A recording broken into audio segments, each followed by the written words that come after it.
Hello friends, आपका स्वागत है आपके यूट्यूब चैनल में एग्जाम टेक पे। मैं नेहा मैम आज आपके एसएससी जीडी के जो हिंदी का प्रैक्टिस सेट तीसरा लेकर आई हूँ। देखिए, ये जो हम प्रैक्टिस सेट लेकर आते हैं, इसमें आपके पिछला पूछा हुआ एग्जाम में क्वेश्चन होता है। ये आपके एग्जाम में अगर हो सकता है कि आप ये प्रैक्टिस सेट देख ले, आपका सेम क्वेश्चन आपके एग्जाम में आ जाए, तो इस वीडियो के लास्ट तक जरूर बने रहिएगा। और वीडियो अच्छा लगे तो लाइक करिएगा, शेयर करिएगा और सब्सक्राइब करिएगा। तो हम चलते हैं, जो पहला क्वेश्चन है, पहले क्वेश्चन की तरफ चलते हैं। पहला क्वेश्चन हमारा क्या है, बोला है कि निम्नलिखित वाक्य में रेखांकित भाग के लिए एक सार्थक शब्द ज्ञात कीजिए। तो बोला है खुदा सब जगह है, तो बोला सब जगह है, ये आपकी अंडरलाइन है। तो बोला कि सब जगह के लिए वाक्यांशों के लिए एक शब्द क्या होगा। तो ऑप्शन क्या है, अलौकिक, लौकिक, निराकार, सर्वव्यापी। तो इसके लिए आपको पता है सब जगह, जो सब जगह हो उसे क्या कहते हैं, सर्वव्यापी। मतलब जो सब जगह व्याप्त हो उसे क्या कहते हैं, सर्वव्यापी। निराकार का मतलब होता है जिसका कोई आकार ना हो, जिसका कोई आकार ना हो, इसके लिए क्या होता है, निराकार शब्द। और देखिए, जो लौकिक होता है, लौकिक का अर्थ होता है सांसारिक, मतलब जो संसार से संबंध रखते हैं। और लौकिक मतलब जो संसार, और संसारिक जो संसार से संबंध ना रखते हो। इसका आंसर आपका क्या हो जाएगा, डी हो जाएगा। फिर देखते हैं हम अगले क्वेश्चन की तरफ। अगला क्वेश्चन है कि दिए गए शब्द में विलोम शब्द ज्ञात कीजिए। बोला इनकार का विलोम क्या होगा। ऑप्शन है इकरार, हुक्म, हैवान, मना। तो इनकार का विलोम क्या होता है, तो ये होता है आपका क्या, इकरार। इनकार मतलब होता है मना करना। जैसे इसमें मना है तो ये पर्यायवाची हो गया, मैं मना, ये आपका क्या हो गया, इनकार और मना क्या है, एक दूसरे के पर्यायवाची है, समानार्थी शब्द है। लेकिन जो इकरार है, इकरार का मतलब क्या होता है, स्वीकार करना। फिर आपका हुक्म मतलब ये आदेश होता है। हैवान मतलब जानते हैं ना, जो शैतान होते हैं उन्हें क्या कहते हैं, हैवान कहते हैं। इसका आंसर क्या हो जाएगा, ए हो जाएगा। फिर देखते हैं अगले क्वेश्चन की तरफ। अगला क्वेश्चन जो है, बोला है कि जो आपका निम्नलिखित प्रश्न में 4 विकल्प दिए गए हैं, उस विकल्प का चयन करें जो कोष्टक में दिए गए शब्द के तद्भव रूप का सही विकल्प है। मतलब आपके तद्भव का सही, इसमें तद्भव आपको बताना है। तो क्या है कि मेरी माताजी कंठफल की बहुत ही स्वादिष्ट सब्जी बनाती हैं। तो कंठफल का तद्भव क्या होता है। ऑप्शन है आलू, खीरा, करेला, इन आपका कटहल। तो आपकी कंठफल का जो तद्भव शब्द होता है वो क्या होता है, कटहल। कटहल का तत्सम क्या होता है, कंठफल, और कंठफल का तद्भव क्या होता है, कटहल। इसका आंसर क्या हो जाएगा, डी हो जाएगा। फिर देखते हैं अगले क्वेश्चन की तरफ। अगला क्वेश्चन चौथे नंबर का, कि निम्नलिखित वाक्यों में रेखांकित भाग के लिए सार्थक शब्द ज्ञात कीजिए। बोले इस बात को गुप्त ही रखना, मतलब गुप्त ही रखना के लिए आपका सार्थक शब्द क्या है। ऑप्शन है जानकारी, वाचाल, गोपनीय, समदर्शी। तो गुप्त रखना मतलब छिपा के रखना, तो इसके लिए क्या होता है, गोपनीय। किसी बात को गुप्त रखना मतलब गोपनीय रखना। वाचाल का मतलब जानते हैं, जो बहुत अधिक बोलता है उसे क्या कहते हैं, वाचाल। जो बहुत अधिक बोलता है उसके लिए क्या कहते हैं, वाचाल। अब समदर्शी मतलब जो समान तरीके से दिखाई दो उसे क्या कहते हैं, समदर्शी। जानकारी का मतलब जानते हैं आप लोग। फिर देखते हैं अगले क्वेश्चन की तरफ, 5वें नंबर का, कि दिए गए शब्द का पर्यायवाची ज्ञात कीजिए। तो बोला पत्थर का पर्यायवाची क्या होगा। समीप है, पति है, प्रारंभ है, पाषाण है। तो देखिए पत्थर का पर्यायवाची क्या होता है आपको पता है, इसका आंसर क्या हो जाएगा, पाषाण। पत्थर, प्रसार, पाहन, ये सब आपके क्या होते हैं, पत्थर के पर्यायवाची। शिला, स्फटिक, ये सब के किसके पर्यायवाची होते हैं, पत्थर के। प्रारंभ मतलब जानते हैं शुरुआत होता है। पति आपका होता है, समीप मतलब निकट का पर्यायवाची होता है। फिर देखते हैं अगले क्वेश्चन की तरफ। 6ठे नंबर का क्वेश्चन, कि निम्नलिखित प्रश्न में 4 विकल्प दिए हैं, उस विकल्प का चयन करें जो कोष्टक में दिए गए तद्भव रूप का सही विकल्प है। तो इसमें तद्भव का ज्ञात करना है कि मैं उस चीज को अर्ध प्राप्त करने का सोचा था लेकिन नहीं मिला। तो बोला अर्ध का तद्भव क्या होगा। ऑप्शन है कम, थोड़ा, आधा, पूरा। अर्ध का मतलब आप जानते हैं क्या होता है, आधा, ठीक है। और पूरा का अगर वो पूरा का तत्सम कहें तो आपका क्या होता है, पूर्ण होता है। तो आपका अर्ध का तद्भव क्या हो जाएगा, आधा। इसका आंसर क्या हो जाएगा, सी सही हो जाएगा। फिर देखते हैं अगले क्वेश्चन की तरफ। अगला क्वेश्चन क्या है, कि निम्नलिखित प्रश्न में दिए गए 4 विकल्प में से उस विकल्प का चयन करें जो दिए गए मुहावरे के अर्थ का सर्वश्रेष्ठ रूप व्यक्त करता है। ऑप्शन है डवाडोल होना। डवाडोल होना का अर्थ क्या होता है, कमजोर होना, अस्थिर होना, बुरी तरह हारना, बात खुलना। जानते हैं, कहते हैं ना लोग डबा डोल हो गए। डबा डोल मतलब क्या हो गया? अस्थिर होना। इसका आंसर क्या हो जाएगा? अस्थिर होना। फिर देखते हैं अगला क्वेश्चन। जो अगला क्वेश्चन है वो क्या है कि दिए गए वाक्यांशों के लिए सार्थक शब्द ज्ञात कीजिए। बोला जिसके आने की तिथि निश्चित ना हो उसके लिए क्या होता है? तो ऑप्शन है अतिथि, देवता, रिश्तेदार, अनादि। तो जिसका आपका जानते रहिए, जिसके आने की तिथि ना हो उसे क्या कहते हैं? अतिथि। ठीक है। और फिर इसी में एक और पूछता है जो बिना बुलाए आए हो, जो बिना बुलाए आया हो उसके लिए एक शब्द क्या होता है? तो उसके लिए होता है आपका अनाहुत। क्या होता है? अनाहुत। और जो बुलाया हुआ आया हो उसे क्या कहते हैं? आहूत।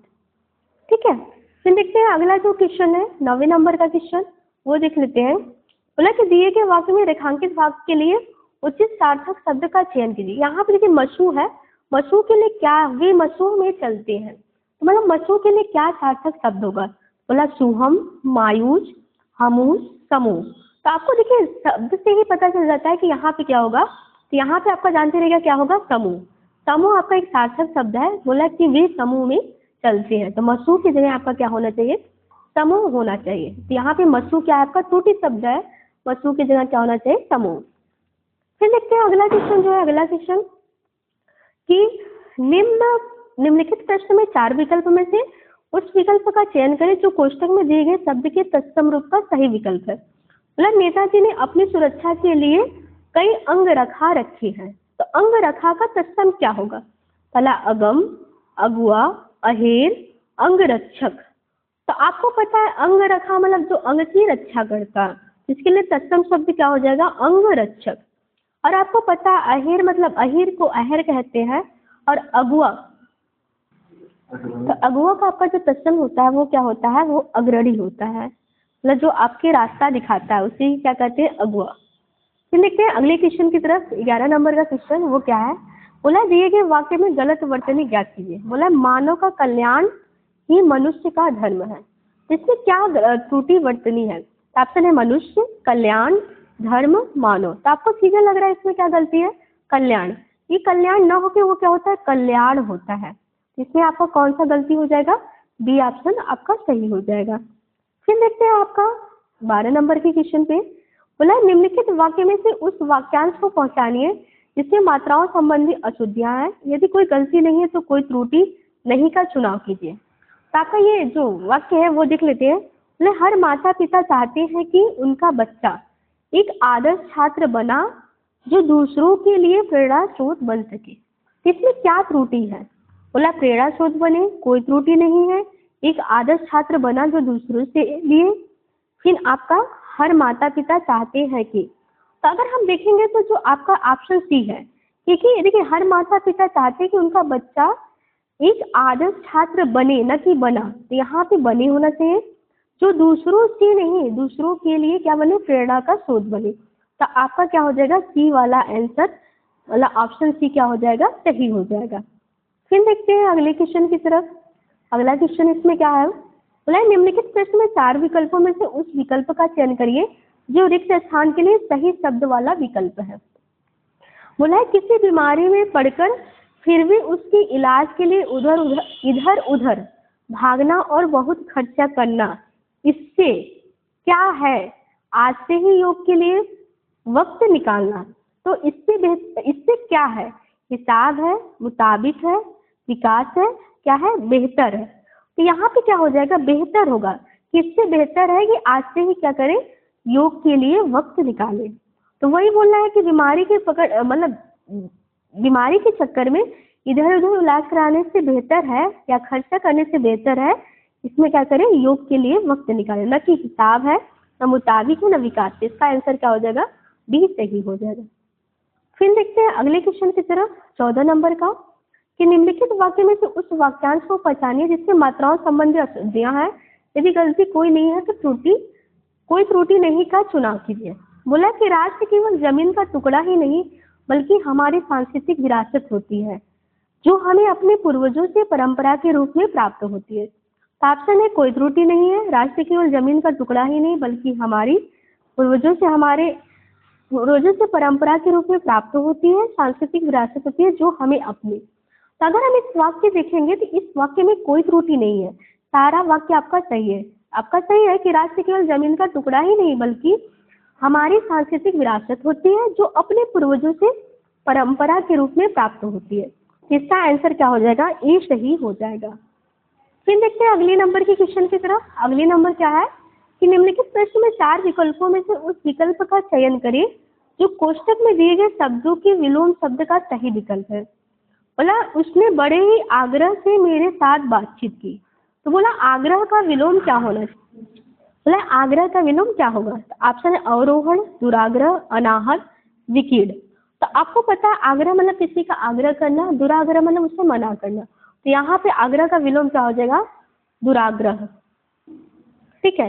और जो विकीर्ण होता है, विकीर्ण का विलोम क्या होता है? आपका संकीर्ण होता है।